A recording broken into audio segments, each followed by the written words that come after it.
Pour les personnes qui sont intéressées par l'achat ou la vente de condos, à Montréal en particulier, il y a un très bon article de la presse qui est sorti aujourd'hui et qui dresse un portrait du marché. Selon les statistiques de la SCHL, il s'est jamais construit aussi peu de condos ces 30 dernières années. Et en plus de ça, non seulement les prix sont trop élevés, mais en plus ce sont des unités de plus en plus petites. Une des situations qui est soulignée par la SCHL, c'est le fait que les nouveaux condos n'arrivent pas à rivaliser au niveau des prix avec les condos existants, c'est-à-dire les condos plus anciens ou même les condos qui ont été construits ces dernières années.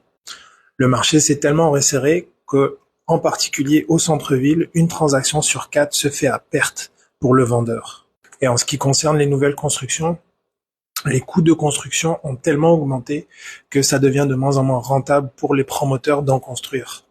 De sorte que un grand nombre de condos se transforment en projets locatifs plutôt que d'être vendus à la pièce parce qu'il manque d'acheteurs.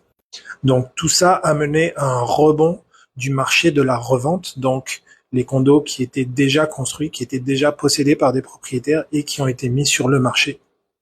Avec un bémol par contre pour tout ce qui est de la revente de condos existants, à cause de la loi 16 qui oblige les immeubles à condos de se doter d'un rapport au niveau du fonds de prévoyance. Ça rend les condos déjà existants un petit peu plus difficiles à vendre. Donc en résumé, si vous comptez vendre un condo, assurez-vous que votre copropriété a déjà fait l'étude de fonds de prévoyance pour pas vous retrouver avec un condo que personne ne veut. Et si vous cherchez à acheter un condo, alors assurez-vous que la copropriété a déjà fait cette étude de fonds de prévoyance pour ne pas avoir de surprise une fois que vous allez devenir propriétaire du condo.